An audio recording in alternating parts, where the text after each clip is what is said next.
The Saturday morning sun cast a golden glow across the Riverside Community Playground, creating the kind of perfect autumn day that makes you grateful to be alive. The air was crisp and cool, carrying the scent of fallen leaves and the distant aroma of someone's fireplace. Children's laughter filled the air as families gathered at the playground, taking advantage of the beautiful weather before winter's chill would drive everyone indoors for months. I had brought my 8-year-old daughter, Lily, to the playground, as we did most Saturday mornings when the weather permitted. Lily has cerebral palsy, which affects her mobility and balance.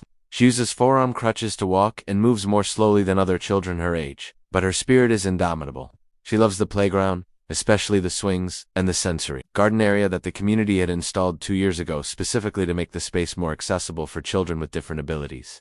Lily wore her favorite purple jacket that morn, the one with butterflies embroidered on the sleeves, and her pink sneakers with the Velcro straps that made them easier for her to manage independently. Her dark curls were pulled back in a ponytail, and her face was lit with the pure joy that playgrounds always brought her. She had been looking forward to this outing all week, talking excitedly about seeing her friends and playing on the accessible equipment. The playground was moderately crowded that morning, with about 15 other families scattered across the various play areas. I recognized many of the faces from our regular Saturday visits. There were the Johnsons with their twin boys, the Patel family with their 3 daughters, and several other families I knew by sight if not by name. It was a welcoming, inclusive community space where children of all abilities played together, where parents chatted while keeping watchful eyes on their kids, and where everyone generally looked out for one another. Lily had been playing in the sensory garden area, running her hands over the different textured plants and listening to the wind chimes that hung from the pergola. I sat on a nearby bench, close enough to help if she needed me but far enough to let her experience the independence she craved. She was carefully making her way along the raised garden bed, using her crutches for balance, completely absorbed in examining a chrysanthemum that had caught her attention. That's when I noticed Deborah Mitchell approaching the playground. Deborah was the vice president of our homeowners association, a title she wore like a military rank. She was a severe-looking woman in her late 50s, always impeccably dressed in expensive athleisure wear despite never actually exercising, with stiff hair cut in a sharp bob that framed her perpetually disapproving face. Deborah had a reputation throughout Riverside community for her rigid interpretation of every rule, her condescending attitude toward anyone she deemed beneath her standards, and her particular disdain for anything that didn't fit her narrow view of how a proper neighborhood should look and function. I had previous unpleasant encounters with Deborah over the years. She had complained about the handicap parking placard we displayed in our car, suggesting we were somehow abusing the IS system despite Lily's obvious disability. She had objected to the small ramp we installed at our front entrance, claiming it was an aesthetic violation, even though it was medically necessary and legally protected under ADA regulations. She had even had the audacity to suggest at an HOA meeting that the playground's accessible equipment was an unnecessary expense that catered to a minority of residents. Deborah entered the playground area carrying her ever-present tablet, presumably loaded with HOA bylaws, community regulations, and photographic evidence of whatever violations she had documented that morning. Her eyes scanned the playground with the cold assessment of a predator searching for prey. I watched as she stopped to speak to one father whose dog was technically 3 feet inside the playground boundary, which violated the no pets in play areas rule. The man quickly moved his dog, clearly familiar with Deborah's enforcement style. Then, Deborah's attention shifted to the sensory garden area, and I felt my stomach tighten with apprehension. She was looking directly at Lily, and the expression on her face was one I had learned to recognize. Righteous indignation mixed with the satisfaction of having found someone breaking a rule she could enforce. I stood up from my bench, bet maternal instinct already warning me that something was wrong. Deborah was walking purposefully toward Lily, who was still absorbed in examining the flowers, completely unaware of the approaching confrontation. I started moving toward them, navigating around other children and playground equipment, trying to reach my daughter before Deborah did. But Deborah had a head start, and she reached Lily first. I saw her mouth moving, clearly saying something. To my daughter. Lily looked up, startled by the stern voice of an adult she didn't know well. Her expression shifted from surprise to confusion as Deborah continued speaking, gesturing at Lily's crutches, and then at the garden area. I was close enough now to hear Deborah's voice, sharp and accusatory. You need to leave this area immediately. The sensory garden is not designed for rough use, and those crutches are damaging the landscaping. You're gouging holes in the mulch and potentially damaging the irrigation system. Lily's face crumpled with confusion and hurt. I'm just looking at the flowers, she said softly, her voice trembling with the knowledge that she had somehow done something wrong, though she couldn't understand what. I don't care what you're doing, Deborah snapped. You're violating community property standards. These gardens cost thousands of dollars to install and maintain, and they're not meant to be trampled by. She paused, her eyes dropping to Lily's crutches with obvious disdain, by equipment that causes damage. I reached them just as Deborah finished her sentence. anger rising in my chest like a physical force. Deborah, she's not damaging anything. She's a child playing in a playground that was specifically designed to be accessible. Deborah turned to face me, her expression transforming from stern to hostile. The accessibility features are meant to be used carefully and respectfully. Your daughter's being careless with expensive community property. If she can't play without causing damage, she shouldn't be here at all. The absolute audacity of her words left me momentarily speechless. Lily had tears forming in her eyes, and I could see her small body beginning to shake with the effort of not crying. Other parents had started to notice the confrontation, several turning their attention toward us with expressions of concern and confusion. My daughter has every right to be here, I said, keeping my voice as calm as I could manage despite the fury coursing through me. She's not damaging anything. She's using the playground exactly as it was intended to be used. That's your opinion, Deborah retorted. As vice president of the HOA, I have the authority to enforce community standards and protect community property. If I determine that someone is causing damage, I have the right to ask them to leave. She turned back to Lily, her voice hard and commanding. I'm telling you one more time, leave this area now, or I'll have to take further action. Lily looked at me with those tear-filled eyes, silently asking what she should do, unable to understand why this mean woman was yelling at her for simply playing in a space that was supposed to be for all children. What happened next occurred so quickly that my brain struggled to process the sequence of events in real time. Lily, confused and upset by Deborah's hostile tone and harsh commands, didn't move immediately. She stood frozen in place, tears now streaming down her cheeks, her small hands gripping her crutches tightly as if they could somehow protect her from the angry adult looming over her. Deborah's face flushed with anger at what she perceived as defiance. I said, "Move," she shouted, loud enough that the entire playground fell silent. In that moment of terrible quiet, with everyone's attention suddenly focused on the confrontation, Deborah did something that would haunt my nightmares and change our lives forever. She reached out and roughly grabbed Lily's shoulder, attempting to physically move her away from the sensory garden. The sudden contact startled Lily, who instinctively tried to step back. But Lily's balance is precarious, even under the best circumstances. The combination of Deborah's push, Lily's startled reaction, and her reliance on her crutches for stability created a perfect storm of disaster. As Lily stumbled backward, Deborah, rather than reaching out to steady the child she had just destabilized, instead lashed out with her foot. Time seemed to slow to a crawl as I watched Deborah's expensive running shoe make contact with Lily's shin in a deliberate, forceful kick. The impact knocked Lily's leg out from under her completely. My daughter fell hard onto the mulch ground, her crutches clattering away from her, her small body hitting the earth with a sickening thud that I heard from several feet away. Asterisk.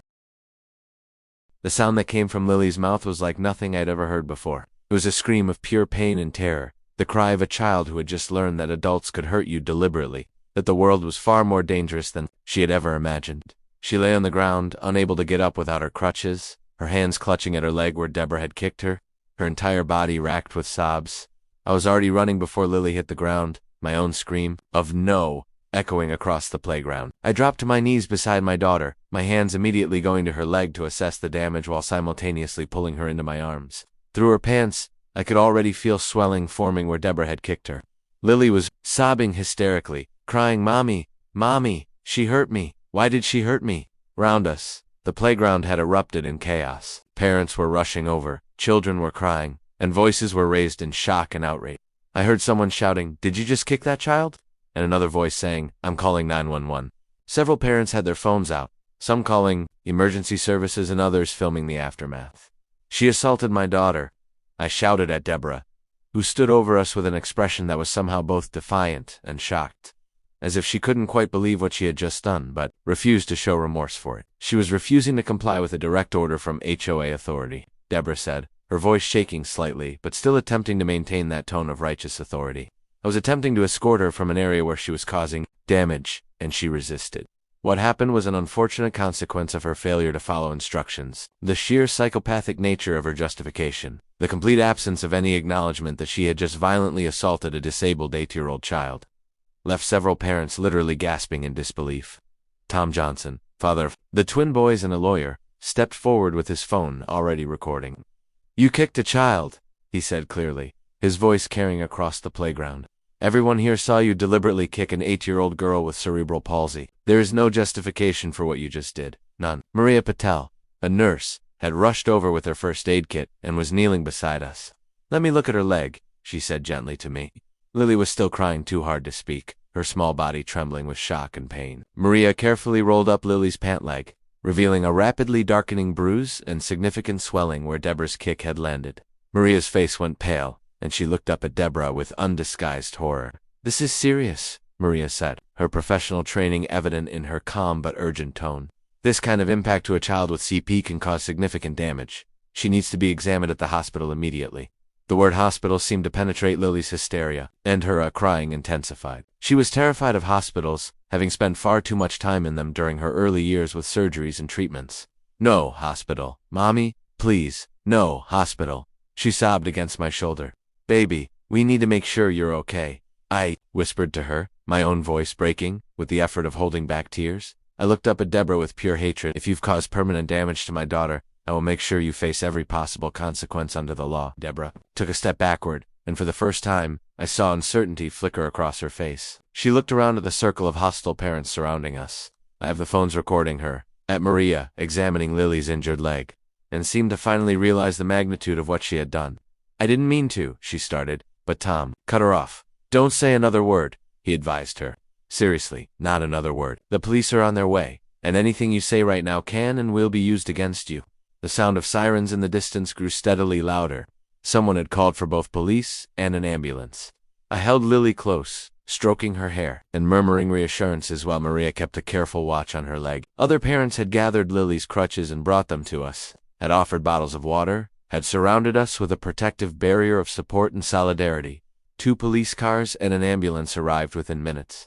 Pulling up to the playground entrance with lights flashing, the EMTs, a man and a woman in their 30s, approached with their equipment while 2 police officers began securing the scene and separating witnesses. The female EMT, whose namatag read Jennifer, knelt beside Lily with a gentle smile. "Hi, sweetheart. My name is Jennifer. I'm a paramedic, and I need to check your leg to make sure everything is okay. Can you tell me where it hurts?" Lily, still crying, but slightly calmer now, went to her shin where the bruise was darkening to an ugly purple-black color.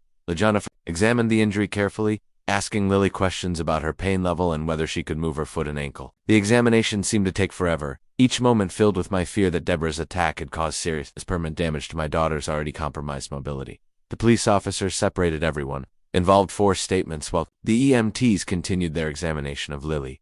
Officer Marcus Reynolds, a tall black man in his early 40s with kind eyes, took my statement while his partner, Officer Sarah Kim, spoke with Deborah at a distance. I explained everything that had happened. Rumbro's initial confrontation over the crutches supposedly damaging the garden, to her physical assault on my daughter. "Multiple witnesses have already confirmed your account," Officer Reynolds told me gently. "Several people captured video of the incident on their phones. From what I've seen and heard, there's no question about what happened here, or who is at fault." Tom Johnson approached with his phone, offering to share his video with the officers. "I started recording the moment things escalated," he explained. "I have clear footage of Ms. Mitchell grabbing and then kicking the child. There's no ambiguity whatsoever in what the video shows." Officer Reynolds thanked him and asked him to send the video to the case file he was creating. He turned back to me. "Ma'am, based on the witness statements and video evidence, we're going to be arresting Ms. Mitchell for assault on a minor, specifically aggravated assault given the victim's disability and age. I want you to know that we're taking this extremely seriously." The EMTs had finished their preliminary examination and were recommending transport to Children's Hospital for x-rays and a full evaluation. "The swelling is significant, and given your daughter's underlying condition, we want to make absolutely certain there's no fracture or damage that could impact her mobility long-term," Jennifer explained. "We're going to need to transport her by ambulance to be safe."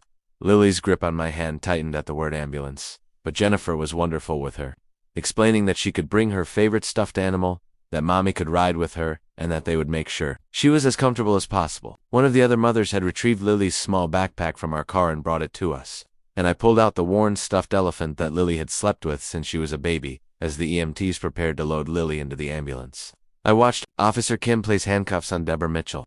The expression on Deborah's face was a mixture of outrage, disbelief, and the first hints of genuine fear. She was protesting loudly, insisting that she had been within her rights as an HOA officer, that she had been protecting community property, that this was all being blown out of proportion. "Ma'am, you kicked an 8-year-old child," Officer Kim said firmly. "There is no HOA authority that gives you the right to put your hands on someone else's child. And there is certainly no authority that permits you to kick a disabled child, because she didn't move fast enough for your liking. You're under arrest for assault of a minor. You have the right to remain silent." As Officer Kim read Deborah her Miranda rights, I climbed into the ambulance with Lily, and we began the journey. to Children's Hospital. During the ride, Jenna Hare kept Lily distracted with gentle conversation while monitoring her vital signs. The injured leg was carefully immobilized, and ice packs were applied to reduce the swelling. But at the hospital, we were met by a pediatric orthopedist, Dr. Amanda Chun, who specialized in treating children with cerebral palsy.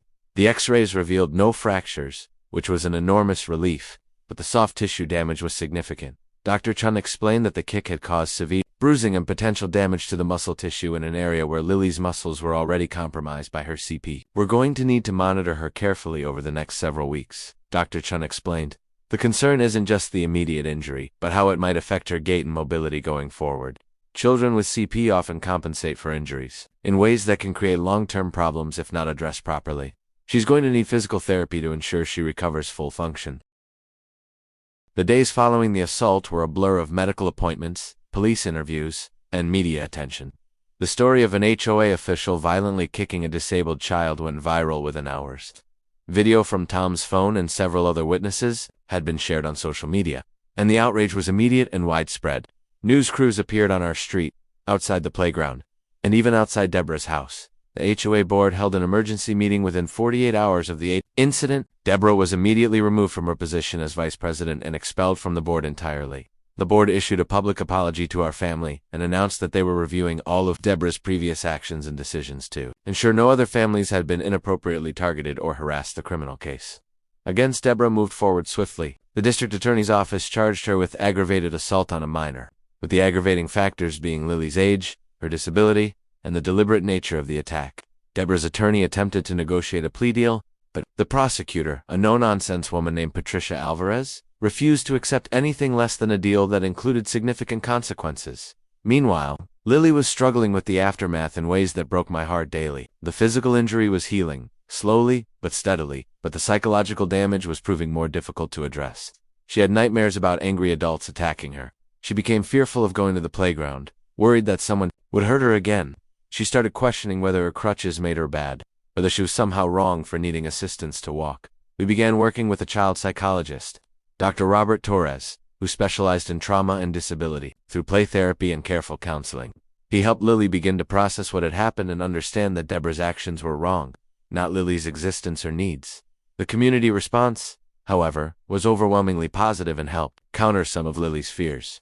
Families from the playground sent cards, gifts, and messages of support. The Johnsons organized a Lily's Helpers Fund to help cover her medical expenses and therapy costs. Maria Patel and several other parents started an advocacy group to ensure the playground remained inclusive, and to push back against any discrimination toward children with disabilities. Section 4. Trial and Transformation. 3 months after the assault, Deborah Mitchell's criminal trial began.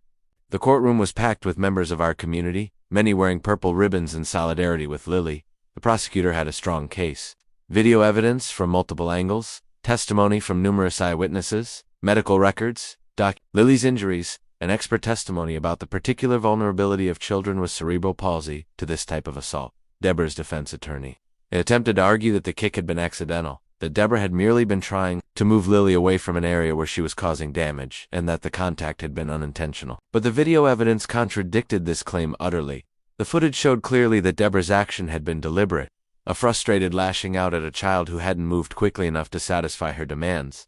Tom Johnson testified about what he had witnessed, his lawyer's precision, making his account devastating for the defense. Maria Patel testified about the medical assessment she had performed immediately after the assault and the severity of the injury. Dr. Chun testified about the long-term implications of such an injury on a child with CP, explaining how the trauma could potentially affect Lily's mobility for years to come.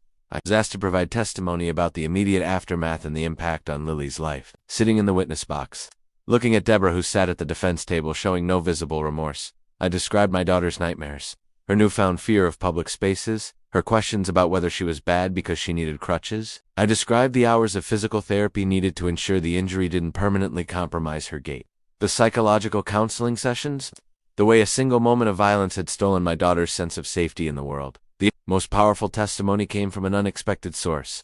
Dr. Torres, Lily's psychologist, was called as an expert witness to describe the psychological impact of the assault on a disabled child. He explained that children with disabilities often already face challenges with self-esteem and social acceptance, and that being physically attacked because of her assistive devices had reinforced Lily's worst fears about being different. Lily asked me in one of our sessions whether it would be better if she didn't have cerebral palsy. Dr. Torres testified, his voice heavy with emotion.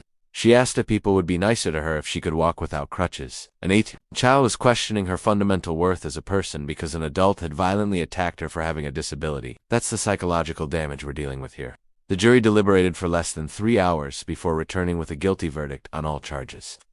When the verdict was read, I felt Lily squeeze my hand tightly. We had brought her to the courthouse for the verdict, believing she needed to see that justice could prevail, that adults who hurt children face consequences. The sentencing hearing occurred 2 weeks later. Deborah faced up to 5 years in prison for aggravated assault on a minor. The prosecutor recommended a sentence of 3 years with mandatory anger management counseling, community service, working with disability advocacy organizations, and a permanent restraining order prohibiting contact with our family. I was given the opportunity to read a victim impact statement before sentencing. Standing before the court, with Lily sitting in the front row holding her elephant, I spoke about how one moment of violence had changed our lives, how my daughter had been robbed of her innocence and sense of security, how we were both still healing from trauma that should never have occurred. Your Honor, I concluded, Deborah Mitchell saw my daughter not as a child deserving of protection and kindness, but as a problem to be eliminated, an inconvenience that didn't fit her vision of what our community should look like. She used physical violence against a disabled child because that child had the audacity to exist in a public space with assistive devices. She deserves the maximum consequences under the law, not just for what she did to Lily, but to send a clear message that violence against vulnerable children will not be tolerated. Judge Harrison, a stern woman in her 60s, looked at Deborah with obvious disdain before imposing sentence. She gave Deborah 4 years in prison, with eligibility for parole after 2 years contingent on successful completion of anger management and psychological counseling. She also imposed a restraining order, required restitution for all of Lily's medical and therapeutic expenses, and mandated 500 hours of community service upon release. Ms. Mitchell, Judge Harrison said, you committed an act of shocking cruelty against a vulnerable child. Your complete lack of remorse throughout these proceedings has demonstrated that you are a danger to children in your community. I hope you use your time in prison to reflect on your actions and to develop the empathy and self-control you so clearly lack. Deborah was taken into custody immediately. As she was led from the courtroom, I felt a weight lift from my shoulders. Justice hadn't erased what had happened, hadn't healed Lily's trauma, but it had affirmed that what Deborah did was wrong, that Lily mattered, that disabled children deserved protection under the law. The months following the trial brought gradual healing. Lily continued therapy with Dr. Torres, and slowly her nightmares decreased in frequency. She began to venture back to the playground, always with me close by, gradually rebuilding her confidence in public spaces. The community embraced her, with other children making special efforts to include her and parents keeping watchful eyes out for any sign of discrimination or harassment. The HOA underwent a complete transformation under new leadership. They implemented comprehensive training for all board members on disability rights, anti-discrimination laws, and appropriate conflict resolution. They created an oversight committee to review any complaints against residents to prevent the kind of targeted harassment that had characterized Deborah's tenure. They expanded the accessible playground equipment and added more inclusive features throughout the community. A year after the assault, Lily participated in a 5K walk to raise money for children with cerebral palsy.